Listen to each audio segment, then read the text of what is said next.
അയ്യോ മോളെ, എന്താ എൻ്റെ കുട്ടിക്ക് പറ്റിയത്? എരിക്ക് തെച്ചുവിനെ എടുത്തുകൊണ്ട് പുറത്തിറങ്ങിയതും ആരും ഓടി അടുത്ത് വന്ന് ഒരേ കരച്ചിൽ. അതാരാണെന്നറിയാൻ നോക്കിയ തെച്ചു കാണുന്നത് ലക്ഷ്മിയുടെ അമ്മയാണ്. അതായത് അവളുടെ അമ്മമ്മയെ. ഏ, അമ്മമ്മയോ? ഇതെന്തിനാ കരയുന്നേ? തെച്ചു മനസ്സിലാവാതെ എറിക്കിനെ നോക്കിക്കൊണ്ട് പതിയെ ചോദിച്ചു. എൻ്റെ കുഞ്ഞിനൊരു ആപത്തും പറ്റാതെ തിരിച്ചു തന്നല്ല ദൈവമേ, അവർ സങ്കടത്തോടെ പറഞ്ഞു. ഇങ്ങനെ കരയാതെ അച്ഛമ്മേ, ദച്ചുവിന് ഒന്നും പറ്റിയില്ലല്ലോ. ആരതി അവരെ ചേർത്ത് പിടിച്ചുകൊണ്ട് പറഞ്ഞു. പറ്റിയില്ലേ? അപ്പം ഈ കാണുന്നതൊക്കെ എന്താ അയച്ചാ? അവരുടെ സംസാരമെല്ലാം കിടന്നും തെച്ച് തൻ്റെ ശരീരത്തിലെ കെട്ടെല്ലാം ഒന്ന് കണ്ണുകൊണ്ട് ഒഴിഞ്ഞുകൊണ്ട് പതിയെ എറിക്കിനോട് ചോദിച്ചു. അത് കേട്ട് എറിക്ക് അവളെ ഇന്ന് ദേഷ്യത്തിൽ നോക്കി. ഞാനെന്ത് ചെയ്തു? ഒരു സംശയം ചോദിച്ചതിനാണോ ഇങ്ങനെ? തെച്ച് മുഖം വീർപ്പിച്ചുകൊണ്ട് അവൻ്റെ തോളിൽ മുഖം അമർത്തി. മോളെ, വേദനയുണ്ടാവും? അമ്മമ്മ വീണ്ടും അവളെ തലോടിക്കൊണ്ട് ചോദിച്ചു. നിങ്ങൾ അങ്ങോട്ടൊന്ന് നീങ്ങി നിൽക്കുന്നുണ്ടോ? ഞാൻ ഇവളെയും കൊണ്ടൊന്ന് അകത്തേക്ക് കയറിക്കോട്ടെ, എന്നിട്ടാകാം സുഖവിവരം കേൾക്കുന്നത്. എരിക്ക് ദേഷ്യത്തിൽ പറഞ്ഞിട്ട് ദച്ചുവിനെയും കണ്ട് അകത്തേക്ക് കയറി. അവിടെ പുറകെ തന്നെ ബാക്കിയുള്ളവരും കയറി. ദച്ചുവിനെ എരിക്ക് സൂക്ഷിച്ച സെറ്റിലിരുത്തി. എന്നിട്ടും അവളുടെ കാലെടുത്ത് ഒരു കുഞ്ഞു ടേബിളിലെ പുറത്ത് വെച്ച് കൊടുത്തു. അവൻ ദച്ചുവിനെ കെയർ ചെയ്ത് നോക്കി അസൂയോടെ നിൽക്കുന്നുണ്ട് ആതിര. ദച്ചു ചുറ്റുമൊന്ന് നോക്കി. അമ്മമ്മയും ആരതിയും അനന്തവുമാണ് വന്നത്. കൂടെ വേറെ ആരെയും കാണാതെ ആയപ്പോൾ ദച്ചുവിന് അല്പം ആശ്വാസം തോന്നി. അല്ലെങ്കിലും ആ ധാരണിയോട് വഴക്കിടാൻ പറ്റിയ മൂടിലല്ല താൻ. ഇപ്പോൾ എങ്ങനെയുണ്ടടാ? ആനന്ദു അവളെ നോക്കി വിഷമത്തോടെ ചോദിച്ചു. കുഴപ്പമൊന്നുമില്ലേട്ടാ, ഞാനിപ്പോൾ ഓക്കെ ആയിട്ടുണ്ട്. തെച്ചു നിറഞ്ഞ ചിരിയോടെ പറഞ്ഞു. ഞാനിവിടെ ഇല്ലായിരുന്നടാ, ജോലിയുടെ കാര്യമായിട്ടൊന്ന് പുറത്ത് വരെ പോയിരുന്നു. ഇന്നലെയാണ് തിരികെ വന്നത്. അപ്പോഴാ മോൾക്ക് ആക്സിഡൻ്റ് ആയ വിവരം അറിയുന്നത്. ദേവേട്ടനെ വിളിച്ചപ്പോൾ നിങ്ങൾ വീട്ടിലേക്ക് തിരിച്ചെന്ന് പറഞ്ഞു അതാ ഇവിടെ വന്നത്. ആനന്ദ് കാര്യമായി പറയുന്നുണ്ട്. അതൊരു ചിരിയോടെ അവൾ കേട്ടിരുന്നു. ഇത് കുടിക്കാം അമ്മേ. ദേവൻ കുറച്ച് ഗ്ലാസ്സിലായി ജ്യൂസുമായി കൊണ്ടുവന്ന് അമ്മമ്മയ്ക്ക് നിര നീട്ടി. മോനാണോ ഇതെടുത്തത്? ആണുങ്ങൾ ആരെങ്കിലും ഇതൊക്കെ ചെയ്യുമോ ദേവാ? ഇവിടെ ആൽസും ലക്ഷ്മിയില്ലേ? പിന്നെ ഞങ്ങൾ വന്നപ്പോൾ ഡോർ തുറന്ന് തന്നൊരു പെണ്ണുണ്ടല്ലോ, ആ അടുക്കളക്കാരി. അവളോട് പറഞ്ഞാലും പോരെ? ദേവൻ്റെ കയ്യിൽ നിന്നും ഒരു ഗ്ലാസ് എടുത്തുകൊണ്ട് അമ്മമ്മ അല്പം ദേഷ്യത്തിൽ ചോദിച്ചു. ഓ, തള്ളം നന്നായിട്ടില്ല. ദേശി കെറുപോടെ പിറുപിറുത്തുകൊണ്ട് പറഞ്ഞതും അവളുടെ അടുത്തിരുന്ന അനന്ത് ഒന്ന് ചിരിച്ചു. ഏറിക്കാണെങ്കിലൊന്നും ശ്രദ്ധിക്കാതെ ദേശിയുടെ നേരെ ജ്യൂസ് നീട്ടി പിടിച്ചുകൊണ്ടിരിക്കുവാണ്. അവൾ അതിൽ നിന്നും അല്പമായിട്ട് കുടിക്കുന്നുമുണ്ട്. ഞാൻ മോൾക്ക് റൂം റെഡിയാക്കട്ടെ? ആലീസ് പറഞ്ഞുകൊണ്ട് മുകളിലേക്ക് നടക്കാൻ തുടങ്ങി. വേണ്ട മമ്മ, താഴെയുള്ള റൂം റെഡിയാക്കിയാൽ മതി. ഇവിടെ ആകുമ്പോൾ പകൽ മുഴുവനും നിങ്ങളെ ശ്രദ്ധ കിട്ടുമല്ലോ. ഇറക്കി പറഞ്ഞു കേട്ട് ആലീസ് താഴെയുള്ള ഒരു മുറിയിലേക്ക് കയറി. പിന്നെ എന്തുണ്ട് വിശേഷം? വീട്ടിലെല്ലാവരും സുഖമായിട്ടിരിക്കുമല്ലേ അമ്മമ്മേ? ധാരണി ചേച്ചി എന്തു പറയുന്നു? അന്ന് ഇച്ചിയുടെ കയ്യിൽ നിന്നും കിട്ടിയതിൻ്റെ പേടി കൊണ്ടാണോ ഇന്ന് നിങ്ങളുടെ കൂടെ വരാതിരുന്നത്? ദേശു കുറുമ്പോടെ ചോദിച്ചു കേട്ട് അന്ത് ചിരിയോടെ ഇരുന്നു. അമ്മാമ്മയുടെയും ആതിരയുടെയും മുഖം ഒന്ന് മങ്ങി. സത്യത്തിൽ അവൾക്ക് നല്ല വിഷമമുണ്ട്. അന്നൊരബദ്ധം പറ്റിപ്പോയി. അതിന് മോളോട് മാപ്പ് ചോദിക്കണം. ഇന്ന് ഞങ്ങൾ ഇങ്ങോട്ട് ഇറങ്ങാൻ നേരം കൂടെ പറഞ്ഞതേയുള്ളൂ. അമ്മമ്മ വിഷമത്തോടെ പറഞ്ഞു. അവളെന്നോട് മാപ്പ് ചോദിക്കാൻ? ഒന്ന് ചുമ്മാതിരിക്കാം അമ്മേ. ഞാൻ കോളേജിൽ വെച്ച് കണ്ടതാണല്ലോ ധാരണി ചേച്ചിയെ. അപ്പോൾ ഒന്നും ചോദിച്ചില്ലെന്ന് മാത്രമല്ല, എന്നോട് പുച്ഛത്തോടെ സംസാരിക്കുകയും ചെയ്തു. ദച്ചു മുഖം വീർപ്പിച്ചുകൊണ്ട് പറഞ്ഞു. അങ്ങനെയല്ല ഉണ്ടായോ? അന്ത് ദച്ചുവിനെ ഒന്ന് നോക്കി. ആ ഏട്ടാ, ഞാൻ പിന്നെ ആ കാര്യം ഇവിടെ ആരോടും പറഞ്ഞില്ലെന്നേ ഉള്ളൂ. ദച്ചു തല കുലുക്കിക്കൊണ്ട് പറഞ്ഞതും അനന്തുവിനും ധാരണയോട് ദേഷ്യം തോന്നി. ഇനിയിപ്പോൾ കഴിഞ്ഞ കാര്യം ചുമ്മാ പറഞ്ഞുകൊണ്ടിരിക്കാതെ പോനെ. അത് കഴിഞ്ഞു. ഇത്രയും ദിവസമായില്ലേ? ലക്ഷ്മി ദച്ചുവിനെ നോക്കിക്കൊണ്ട് പറഞ്ഞു കേട്ട് അവൾ മുഖം തിരിച്ചു. അത് ഞാനും പറഞ്ഞത്. ദേശു മോൾക്ക് ആക്സിഡൻ്റ് ആയെന്ന് അറിഞ്ഞപ്പോൾ ഇവിടെ എല്ലാവരെക്കാളും കരഞ്ഞത് ധാരണി മോളാണ്. അതുകൊണ്ട് പറഞ്ഞതാ ഞാൻ. അമ്മമ്മ സങ്കടത്തോടെ പറഞ്ഞു. ആ, ഞാൻ ചത്തില്ലെന്ന് കരുതി കരഞ്ഞു കാണും. ദേശു പിറുപിറുത്തു. മിണ്ടാതിരുന്നത് കുടിക്കുന്നുണ്ടോ ദക്ഷ? തല കൊടുത്തിട്ട് കുലുക്കരുതെന്ന് ഡോക്ടർ പറഞ്ഞിട്ടുള്ളതല്ലേ? ഏറിക്കൽപ്പം ദേഷ്യത്തിൽ അവളോട് പറഞ്ഞു കിട്ടി ദേശു അവനെ സൂക്ഷിച്ചു നോക്കി. ഇവരെല്ലാം അതിൻ്റെ വല്ലായ്മയാണ് ഏറിക്കിനെന്ന് അവൾക്ക് മനസ്സിലായി. നിങ്ങൾ ഇന്നിവിടെ നിൽക്കുമോ ഏട്ടാ? ദേശു സംശയത്തോടെ അനന്തുവിനെ നോക്കി. ഇല്ലടാ, ഞങ്ങൾ കുറച്ച് കഴിഞ്ഞാൽ പോകും, അവൻ ചിരിയോടെ പറഞ്ഞു. ആ, അത് നന്നായി. ദേശു പറഞ്ഞിട്ട് എറിക്കിനെ ഒന്ന് നോക്കി. അത് കേട്ടുകൊണ്ട് അവൻ്റെ മുഖം അല്പം ഒന്ന് തെളിഞ്ഞിട്ടുണ്ട്. ഹേയ്, ഞങ്ങൾ വരുന്നില്ല. ഇവിടെ 2 ദിവസം നിന്നിട്ടേ വരുന്നുള്ളൂ. എൻ്റെ കുട്ടിക്ക് അസുഖമെല്ലാം ഒന്ന് കുറയട്ടെ. അമ്മമ്മ ദച്ചുവിനെ നോക്കി സങ്കടത്തിൽ പറഞ്ഞു. അനന്തു കാറിലല്ലേ വന്നത്? എറിക്ക് ഗൗരവത്തോടെ ചോദിച്ചു. അതെ. എന്ത് എറി? പോകുമ്പോൾ ഇവർ രണ്ടാളെയും ഇവിടെ നിന്ന് കൊണ്ടുപോയിക്കണം. ഇല്ലെങ്കിൽ വയസ്സിന് മൂത്താണോ ഇളയതാണോ എന്നൊന്നും ഞാൻ നോക്കില്ല. ബഹളമൊന്നും ഇല്ലാതെ ഇത്തിരി സമാധാനത്തിൽ കിടക്കാൻ വേണ്ടിയിട്ടാണ് ദക്ഷ വീട്ടിൽ പോകണമെന്ന് വാശി പിടിച്ചത്. അപ്പോൾ പിന്നെ ഇവിടെ സമാധാനം ഇല്ലെങ്കിലോ? അത് ശരിയാവില്ല. ഏറിക്ക് അമ്മമ്മയൊന്ന് ഇരുത്തി നോക്കിക്കൊണ്ട് പറഞ്ഞു. എന്ത് എറിക്കിത്? ഇങ്ങനെയാണോ വീട്ടിൽ വരുന്ന ഒരാളോട് സംസാരിക്കേണ്ടത്? എറിക്കിൻ്റെ സംസാരം കേട്ടും ആലീസ് അവനെ ദേഷ്യത്തിൽ നോക്കിക്കൊണ്ട് പറഞ്ഞു. വീട്ടിൽ വരുന്ന ഓരോരുത്തരോടും എങ്ങനെയാണ് സംസാരിക്കേണ്ടതെന്ന് എനിക്ക് നന്നായിട്ട് അറിയാം അമ്മ. അതുകൊണ്ട് തന്നെയാണ് ഞാൻ അങ്ങനെ പറഞ്ഞത്. വയ്യാണ്ട് വന്നതാ ഇവൾ. അപ്പോൾ ദക്ഷയ്ക്ക് ബുദ്ധിമുട്ടുണ്ടാക്കുന്ന ഒന്നും ഇവിടെ ഉണ്ടാകാൻ പാടില്ലെന്ന് എനിക്ക് നിർബന്ധമുണ്ട്. എറിക്ക് ഗൗരവത്തോടെ പറഞ്ഞിട്ട് ആലീസിനെ ഒന്ന് നോക്കി. ഞാൻ പോകുമ്പോൾ അച്ഛമ്മയ്ക്കൂടെ കൊണ്ടുപോയിക്കണം മെറി. അനന്ത് പറഞ്ഞു കേട്ടും അമ്മമ്മയുടെ മുഖം മാറി. ഞാൻ ഇവിടുന്ന് പോകണമെന്ന് പറയാൻ ഇവൻ ആര്? ഇവൻ്റെ ഇവിടൊന്നും അല്ലല്ലോ. അമ്മമ്മ വീറോടെ പറഞ്ഞു. ഇത് ഞങ്ങളുടെ എല്ലാവരുടെയും വീട് തന്നെയാണ്, പക്ഷെ അമ്മമ്മയുടെ വീടല്ല. തേച്ചു പറഞ്ഞു കേട്ടും അവർ അവളെ ദേഷ്യത്തിലൊന്ന് നോക്കി. ആക്സിഡൻറ്റ് പറ്റി അനങ്ങാൻ വയ്യെങ്കിലും നിനക്ക് നാവിനൊന്നും ഒരു കുഴപ്പമില്ലല്ലേ? അമ്മമ്മ പല്ല് കടിച്ചുകൊണ്ട് ചോദിച്ചു കേട്ടും തേച്ചു അവരെ നോക്കി നന്നായി എന്ന് പൂജിച്ചു. എനിക്ക് നാവിന് കുഴപ്പമുണ്ടെങ്കിൽ എനിക്ക് വേണ്ടി അമ്മമ്മ സംസാരിക്കാനൊന്നും പോകുന്നില്ലല്ലോ. അപ്പം പിന്നെ അതിനെക്കുറിച്ച് കൂടുതലൊന്നും അറിയാതിരിക്കുന്നതാണ് നല്ലത്. എന്നെ കാണാൻ വന്ന് കണ്ടല്ലോ. ഇനിയിപ്പോൾ ഉച്ചയ്ക്ക് എല്ലാവർക്കും കൂടി ഒരുമിച്ചിരുന്ന് കഴിച്ച ശേഷം പിരിയാം. വീട്ടിൽ വന്നിട്ട് ഒന്നും തന്നില്ലെന്ന് പരാതിയായിട്ട് വരില്ലല്ലോ. തെച്ച് ചിരിയോടെ പറഞ്ഞു കേട്ടതും അവർ ദേഷ്യത്തിൽ മുഖം തിരിച്ചു. മമ്മ ദക്ഷയ്ക്ക് കിടക്കുള്ള റൂം റെഡിയാക്കിയോ? എറിക്ക് തൻ്റെ അടുത്ത് നിൽക്കുന്ന ആലീസിനോട് ഗൗരവത്തോടെ ചോദിച്ചു. ആ, റൂമെല്ലാം ഞാൻ റെഡിയാക്കിയിട്ടുണ്ട്. നീ കുഞ്ഞിനെ കൊണ്ടുപോയി അവിടേക്ക് കിടത്തിക്കോ. ആലീസ് പറഞ്ഞതും എറിക്ക് അവളെ കയ്യിൽ കോരി എടുത്തുകൊണ്ട് അവർ വൃത്തിയാക്കിയിട്ട റൂമിലേക്ക് നടന്നു. ഇത്രയും നേരം കാറിലിരുന്ന് വന്നതല്ലേ, അല്പനേരം കിടന്നു. എന്തെങ്കിലും ഉണ്ടെങ്കിൽ എന്നെ വിളിച്ചാൽ മതി. അവളെ ബെഡിൽ സൂക്ഷിച്ച് കിടത്തി AC അഡ്ജസ്റ്റ് ചെയ്ത് കൊടുത്തുകൊണ്ട് എറിക്ക് പറഞ്ഞു കേട്ടതും തേച്ച് തല കുലുക്കി.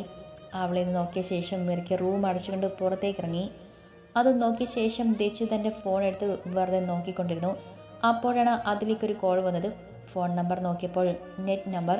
തേച്ച് ഒരു സംശയത്തോടെ കോൾ എടുത്തു. ഹലോ, ആരാ? മറുവശത്ത് അനക്കൊന്നും കേൾക്കാതെ വന്നപ്പോൾ അവൾ ഗൗരവത്തോടെ ചോദിച്ചു. എൻ്റെ ശബ്ദം കേട്ടാൽ ദക്ഷിണയ്ക്ക് അറിയാമോ എന്ന് സംശയമാണ്. എങ്കിലും പറയാതെ പറ്റില്ലല്ലോ. ഞാനാണ് നിന്റെ പ്രണയം. മറുവശത്തും വശ്യമായി സ്വരത്തിൽ പറഞ്ഞു കേട്ടും അവൾ പല്ല് കടിച്ചു. തന്നോട് സംസാരിക്കാൻ പറ്റിയൊരു മൂഡിലല്ല ഞാൻ. അതുമാത്രമല്ല, എനിക്ക് ശബ്ദമുയർത്തി സംസാരിക്കാൻ ഇപ്പോൾ പറ്റില്ല. അതുകൊണ്ട് ദയവ് ചെയ്ത് താനൊന്ന് വെച്ചിട്ട് പോകാൻ നോക്കി. ദച്ചു അമർഷത്തോടെ പറഞ്ഞു. എനിക്കെൻ്റെ ദക്ഷിണയോട് സംസാരിക്കാൻ തോന്നിയത് കൊണ്ടാണല്ലോ ഞാനിപ്പോൾ വിളിച്ചത്. അതുകൊണ്ട് എന്തായാലും താൻ എന്നോട് സംസാരിച്ചേ പറ്റൂ. അങ്ങനെ പറ്റുന്നതാണെങ്കിൽ എനിക്ക് വേറെ വഴി നോക്കേണ്ടി വരും. അത് ചിലപ്പോൾ ദക്ഷിണയ്ക്ക് ബുദ്ധിമുട്ടാകാനും ചാൻസ് ഉണ്ട്. അവൻ്റെ പരിഹാസത്തോടെ ശബ്ദം കേട്ടതും തേച്ചു പല്ല് കഴിച്ചു. ഇങ്ങനെ ഒളിച്ചു കളിക്കാതെ ധൈര്യമുണ്ടെങ്കിൽ മുന്നിൽ വന്ന് സംസാരിക്കാൻ നോക്കണം. അതുവരെ തന്നെയൊന്നും ആണായിട്ട് കൂട്ടില്ല ഞാൻ. അവൾ പുച്ഛത്തോടെ പറഞ്ഞു കേട്ടും മറുവശത്തും ഒരു പൊട്ടിച്ചിരി ഉയർന്നു. ഞാൻ ആണാണെന്ന് തെളിയിക്കാൻ മറ്റെന്തൊക്കെ വഴികളുണ്ട്. അത് തീർച്ചയായിട്ടും നിനക്ക് ഞാൻ പറഞ്ഞു തരാം. എന്തായാലും അധികമൊന്നും ഇനി കാത്തിരിക്കേണ്ടി വരില്ല. ആ എറിക്കിന് നിന്നെ ഞാൻ വിട്ടുകൊടുക്കുകയില്ല. അവൻ ദേഷ്യത്തോടെ പറഞ്ഞു കേട്ടും ദച്ചു ഒന്ന് അമ്പരന്നു. ഇച്ചയുടെ കാര്യം നിനക്കങ്ങനെ അറിയാം? സത്യം പറ, ആരാ നീ? അവൾ ആകാംക്ഷയോടെ ചോദിച്ചു. അതിനൊരു ചിരിയായിരുന്നു മറുപടിയായി അവൾക്ക് കിട്ടിയത്. എൻ്റെ ദക്ഷിണയെ അവിടെ വന്ന് കാണണമെന്ന് എനിക്കുണ്ട്.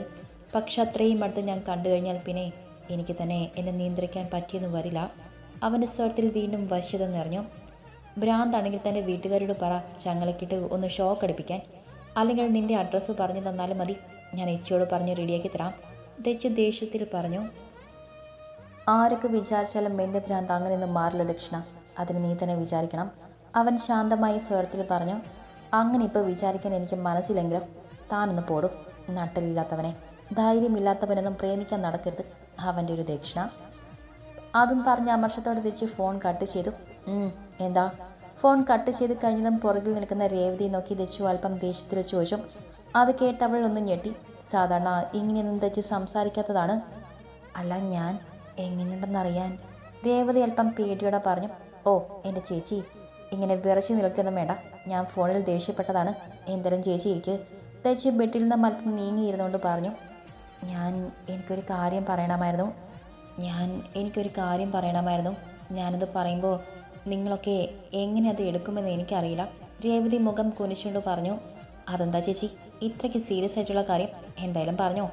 ദച്ചു രേവതിയെ സൂക്ഷിച്ച് നോക്കിക്കൊണ്ട് ചോദിച്ചു. എന്നെ ഇവിടെ നിങ്ങളുടെ കൂടെ കൂട്ടാൻ പറഞ്ഞു വിട്ടതാണ്. ഇവിടുത്തെ കാര്യവും പിന്നെ മോളുടെ കാര്യവും എല്ലാം കൃത്യമായി അറിയാൻ വേണ്ടി. രേവതി തല കുനിച്ചുകൊണ്ട് പറഞ്ഞു. അത് കേട്ട് ദച്ചു ചിരിയോടെ അവളെ നോക്കി. അതെനിക്കറിയാം ചേച്ചി. ഇതല്ലാതെ വേറെ എന്തെങ്കിലും പറയാനുണ്ടോ? ദച്ചു വളരെ കൂളായിട്ട് ചോദിക്കുന്ന കേട്ടും രേവതി അവളെ സംശയത്തോടെ നോക്കി. ചേച്ചി, ഇത് പറഞ്ഞില്ലായിരുന്നുവെങ്കിലും എനിക്ക് നേരത്തെ അറിയാമായിരുന്നു. ഈച്ചൊരു IPS ഓഫീസറാണെന്ന് ചേച്ചി മറന്നു പോയതാണോ? ഞങ്ങളുടെ വീട്ടിൽ ഒരാളെ കൊണ്ടുവരുമ്പോൾ അവരുടെ ഹിസ്റ്ററി മൊത്തം തപ്പിയെടുക്കില്ലേ എൻ്റെ ഈച്ച? ദച്ചു അഭിമാനത്തോടെ പറഞ്ഞു കേട്ടും രേവതി നിറഞ്ഞു വന്ന കണ്ണുകളോടെ അവളെ നോക്കി. ഞാൻ വേണമെന്ന് വിചാരിച്ചതല്ല അങ്ങനെയൊന്നും ചെയ്തത്. ഇവിടെ വന്നിട്ട് എനിക്ക് നിങ്ങളൊന്നും ചതിക്കാൻ പറ്റിയില്ല. അതുകൊണ്ട് തന്നെ ഇവിടെ വന്നതിന് ശേഷം ഞാൻ അയാൾക്ക് വേണ്ടി ഒന്നും ചെയ്തിട്ടില്ല. രേവതി കരച്ചിലോടെ പറഞ്ഞു. എനിക്കറിയാം ചേച്ചി, അതിങ്ങനെ കരയേണ്ട ആവശ്യമൊന്നുമില്ല. ഇവിടെ എല്ലാവരും എന്നെ പൊതിഞ്ഞു പിടിക്കുന്ന കാലത്തോളം ഒരാപത്തും വരില്ലെന്ന് എനിക്ക് ഉറപ്പുണ്ട്. അതുകൊണ്ട് ആ പേടിയൊന്നും വേണ്ട. പിന്നെ അവനെ ചേച്ചി നേരിട്ട് കണ്ടിട്ടുണ്ടോ, അതോ ഫോണിലൂടെയുള്ള ഇടപാടാണോ? ദച്ചു മറുപടി അറിയാൻ വേണ്ടി അവളുടെ മുഖത്തേക്ക് ഉറ്റുനോക്കി. എനിക്കറിയില്ല മോളെ, അതാരാണെന്ന്. അന്ന് മോളെ പിടിച്ചുകൊണ്ട് വന്നവരാണ് എന്നോട് ഇവിടെ മോളുടെ കൂടെ കൂടണമെന്ന് പറഞ്ഞത്. ഇല്ലെങ്കിൽ എൻ്റെ ഒരു വീഡിയോ അത് അയാളുടെ കയ്യിലുണ്ടെന്ന്, അത് സോഷ്യൽ മീഡിയയിലിട്ട് എന്നെ നാണം കെടുത്തുമെന്നൊക്കെ ഭീഷണിപ്പെടുത്തി. വേറെ ഒരു വഴി മുന്നിൽ കാണാത്തത് കൊണ്ടാണ് ഞാൻ അവർ പറയുന്നത് അനുസരിക്കാമെന്ന് ഏറ്റത്. രേവതി കണ്ണുകൾ തുടച്ചുകൊണ്ട് പറഞ്ഞു. പിന്നിപ്പോൾ എന്തു പറ്റി ഇതെന്നോട് പറയണമെന്ന് തോന്നാൻ? ദച്ചു ഒരു ചെറിയ പുഞ്ചിരിയോടെ ചോദിച്ചു. ഇനിയും ഇത് നിങ്ങളോട് പറയാതെ ഞാൻ ഇവിടെ താമസിച്ചാൽ അത് വലിയ തെറ്റായി പോകുമെന്ന് തോന്നി. മോൾക്ക് ഈ ആക്സിഡൻറ്റ് ഉണ്ടായതിനു ശേഷം സത്യം പറഞ്ഞാൽ എനിക്ക് രാത്രി ഉറക്കില്ലായിരുന്നു. ചുറ്റും ഒത്തിരി ശത്രുക്കളുടെ ഇടയിൽ മോളെ സുരക്ഷിതയാക്കാൻ ഇവിടെ എല്ലാവരും ഒത്തിരി കഷ്ടപ്പെടുന്നുണ്ട്. അതുകൊണ്ടാണ് ഞാനിതിപ്പോൾ പറയാമെന്ന് വിചാരിച്ചത്. രേവതി പറഞ്ഞു കേട്ടതും തെച്ചു ഒന്ന് മോളി. ഇതിവിടെ എല്ലാവരോടും പറഞ്ഞാൽ എന്നെ ഇവിടെ നിന്ന് ഇറക്കി വിടും അല്ലേ? പോകാൻ എനിക്ക് വേറെ ഒരു ഇടവുമില്ല, അവൾ സങ്കടത്തോടെ ചോദിച്ചു. ചേച്ചിയുടെ കാര്യം ഇവിടെ എല്ലാവർക്കും അറിയാം. എന്നിട്ട് ഞങ്ങളെ ഇവിടെ താമസിപ്പിച്ചത് ചേച്ചി ഒരു പാവമാണെന്ന് മനസ്സിലായിട്ടാണ്. അതുകൊണ്ട് ഇതിനി വേറെ ആരോടും പോയി പറയാൻ നിൽക്കണ്ട, എല്ലാവർക്കും അറിയുന്ന കാര്യം തന്നെയാണ്. തെച്ചു പറഞ്ഞു കേട്ടതും രേവതി ഒരു വിളറി ചിരിച്ചുകൊണ്ട് തല കുലുക്കി. പിന്നെ അവളോട് പറഞ്ഞുകൊണ്ട് പുറത്തേക്ക് നടന്നു. അത് കണ്ട് തെച്ചു ഒരു ദീർഘശ്വാസം എടുത്തുകൊണ്ട് കാര്യം പറഞ്ഞു. എറിക്കിന് ഒരു മെസ്സേജ് ഇട്ടു. പിന്നെ കണ്ണുകൾ അടച്ചുകൊണ്ട് അങ്ങനെ കിടന്നു. തെച്ചു കണ്ണ് തുറക്കുമ്പോൾ അടുത്ത് എറിക്കുണ്ടായിരുന്നു. ഇച്ച, ഇത് എപ്പോൾ വന്നു? എന്നിട്ടെന്താ എന്നെ വിളിക്കാതിരുന്നത്? എറിക്കിൻ്റെ മുന്നിൽ കണ്ടതും തെച്ചു പരിഭവത്തോടെ ചോദിച്ചു. ഉറങ്ങുന്നെങ്കിൽ ഉറങ്ങിക്കോട്ടെ എന്ന് കരുതി. എറിക്ക് നേരത്തെ ഒരു പുഞ്ചിരിയോടെ പറഞ്ഞു കിടതും അവളൊന്ന് മൂളി. എന്നെ ഇവിടെ നിന്ന് ചാരി ഇരുത്തിച്ച, കിടന്നിട്ടാകെ മടുത്തു പോയി. തെച്ചു പറഞ്ഞു കേട്ട് എറിക്ക് അവളെ ശ്രദ്ധിച്ച് പിടിച്ചുകൊണ്ട് ബെഡിൻ്റെ ഹെഡ് റെസ്റ്റിൽ ചാരി ഇരുത്തി. എന്തെങ്കിലും വയ്യൊക്കെ തോന്നുന്നുണ്ടോ നിനക്ക്? അങ്ങനെ വലതുമുണ്ടെങ്കിൽ നമുക്ക് ഹോസ്പിറ്റലിൽ പോകാം. അവളുടെ മങ്ങിയ മുഖം കണ്ടതും സംശയത്തോടെ ഇറക്കി ചോദിച്ചു. ഏയ് ഒന്നുമില്ല, ഇരുന്നപ്പോൾ കൈ ഒന്ന് തട്ടി, അത്രയേ ഉള്ളൂ, അല്ലാതെ വേറൊന്നുമില്ല, അവൾ ചിരിയോടെ പറഞ്ഞു. എവിടെ നോക്കട്ടെ, അല്പം ഒന്ന് ശ്രദ്ധിച്ചുകൂടെ നിനക്ക്? ഞാൻ നോക്കിയെത്തിയതല്ലേ? എറിക്ക് അവളുടെ കൈ പിടിച്ച് നോക്കിക്കൊണ്ട് ദേഷ്യത്തിൽ ചോദിച്ചു. ഓ എൻ്റെ ഈച്ച, അതിന് മാത്രം ഒന്നുമില്ല, ചെറുതായിട്ടൊന്ന് തട്ടിയെന്നേ ഉള്ളൂ, അവൾ മുഖം വീർപ്പിച്ചുകൊണ്ട് പറഞ്ഞു. എന്ത് പറഞ്ഞാലും ഇതിങ്ങനെ വീർപ്പിച്ചു വെച്ചാൽ മതി, പിന്നെ ആരും ഒന്നും പറയില്ലല്ലോ. അവളെ വീർത്ത് നിൽക്കുന്ന കവളിൽ മേലിൽ നിന്ന് കുത്തിക്കൊണ്ട് ഇറക്കി പറഞ്ഞേക്കത്തും തെച്ചുവാനിൽ നിന്ന് മുഖം തിരിച്ചു വെച്ചു. ആ അത്രയ്ക്കായോ? അങ്ങനെയാണെങ്കിൽ എനിക്കൊന്ന് കാണാലോ. തന്നിൽ നിന്ന് മുഖം തിരിച്ച ദേശുവിനെ കാണി ഏറിക്ക് അവളെ തനിക്ക് നേരെ തിരിച്ചിരുത്തി. എനിക്കിപ്പോൾ വയ്യാത്തത് കൊണ്ട് ഇച്ച ജയിക്കും, അല്ലായിരുന്നെങ്കിൽ ഞാൻ കാണിച്ചു തരുമായിരുന്നു, അവൾ വീർത്ത മുഖത്തോടെ തന്നെ പറഞ്ഞു. ആയിക്കോട്ടെ, എന്തായാലും തൽക്കാലം ഇപ്പോൾ പിണങ്ങന്ന് നിൽക്കണ്ട. രേവതി എന്താ പറഞ്ഞത്? ഏറിക്ക് അവളെ നോക്കി ഗൗരവത്തോടെ ചോദിച്ചു. വേറെ പ്രത്യേകിച്ചൊന്നും പറഞ്ഞില്ല, ഇച്ച പറഞ്ഞ കാര്യങ്ങൾ തന്നെ. പിന്നെ ആളെ രേവതി ചേച്ചിയും നേരിട്ട് കണ്ടിട്ടില്ലെന്ന്. അങ്ങനെ കണ്ടിട്ടുണ്ടായിരുന്നെങ്കിൽ അവനെ തിരിച്ചറിയാൻ എളുപ്പമായിരുന്നു അല്ലേ? ചേച്ചി വിഷമത്തോടെ ചോദിച്ചു. തിരിച്ചറിഞ്ഞാലും ഇല്ലെങ്കിലും നിന്റെ ദേഹത്തൊരുന്നുള്ളും മണ്ണ് പോലും വിടാൻ ഞാൻ സമ്മതിച്ചിട്ട് വേണ്ടേ? അങ്ങനെ ആരെങ്കിലും വന്ന് എന്തെങ്കിലും പറഞ്ഞാൽ പേടിക്കാൻ മാത്രം ധൈര്യമില്ലാത്തവനാണ് ഞാനെന്ന് നിനക്ക് തോന്നിയോ? ഏറിക്ക് സംശയത്തോടെ അവളെ നോക്കി. ഏയ് എൻ്റെ ഇച്ച നല്ല സ്ട്രോങ് ആണെന്ന് എനിക്കറിയാലോ.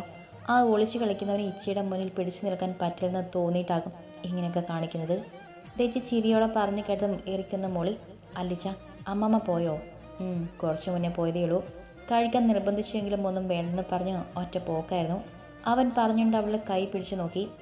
നീര് കുറഞ്ഞിട്ടുണ്ടിച്ച, ഇപ്പം വേദനയൊന്നുമില്ല. തൻ്റെ വിരലിൽ പതിയെ തലോടുന്ന എറിക്കിനെ കണ്ടവൾ ചെറിയ പുഞ്ചിരിയോടെ പറഞ്ഞു. അവൻ മറുപടിയൊന്നും പറയാതെ അങ്ങനെ തന്നെ ഇരുന്നു. കഴിക്കാൻ സമയമെങ്കിൽ നമുക്ക് അങ്ങോട്ട് പോകാൻ വെച്ച, എനിക്കാണെങ്കിൽ നല്ല വിശപ്പുണ്ട്. ദച്ചു ദയനീയമായി പറഞ്ഞു കേട്ടതും അവൻ ദച്ചുവിൻ്റെ ഡ്രസ്സെല്ലാം നേരെ പിടിച്ചിട്ടുകൊണ്ട് അവളെ കയ്യിൽ കോരിയെടുത്തു. ഇച്ചിക്കിതൊരു ബുദ്ധിമുട്ടായി അല്ലേ? റൂമിലിരുന്ന് കഴിച്ചാൽ മതിയായിരുന്നു. തന്നെ അടുത്ത് നടക്കുന്ന എറിക്കിനെ നോക്കി പറഞ്ഞ് ദച്ചുവിനെ അവനൊന്ന് കടുപ്പിച്ച് നോക്കി. തൽക്കാലം ഇപ്പോൾ എൻ്റെ ബുദ്ധിമുട്ട് നീ അന്വേഷിക്കാൻ നിൽക്കണ്ട, അതിന് സമയമാകുമ്പോൾ ഞാൻ പറഞ്ഞോളാം. ഇനി ഇതുപോലെ എന്തെങ്കിലും പറഞ്ഞാൽ നിലത്തെറിഞ്ഞിട്ട് ഞാൻ എൻ്റെ പാട്ടിന് പോകും. അവൻ ദേഷ്യത്തിൽ പറഞ്ഞു കേട്ടതും തേച്ച് ഒരു കള്ളച്ചിരിയോടെ അവൻ്റെ കഴുത്തിൽ മുഖം അമർത്തിക്കിടന്നു. ഈച്ചയ്ക്ക് ഇങ്ങനെ തൊട്ടതിനും പിടിച്ചതിനും ദേഷ്യമാണെങ്കിൽ ഞാൻ വേറെ ആരെങ്കിലും കെട്ടിപ്പോകും. എന്നോട് ദേഷ്യപ്പെടുമ്പോൾ എപ്പോഴും അത് ഓർത്തു വെച്ചാൽ നല്ലത്. അവൾ കുറുമ്പോടെ പറഞ്ഞു കേട്ടതും അവൻ അവളെ രൂക്ഷമായിട്ടൊന്ന് നോക്കി. അത് കണ്ടിട്ടും കാണാത്തതുപോലെ ഇരുന്നു അവൾ. ഞാനിങ്ങനെ തൊട്ടതിനും പിടിച്ചതിനും ദേഷ്യപ്പെടും, ആ എന്നെ തന്നെ നീ കെട്ടുകയും ചെയ്യും, അല്ലാതെ മറ്റൊരാൾ ഈ കഴുത്തിൽ മിന്നി കെട്ടില്ല ദക്ഷ. ആ ഉറപ്പ് എനിക്ക് ആവോളമുണ്ട്.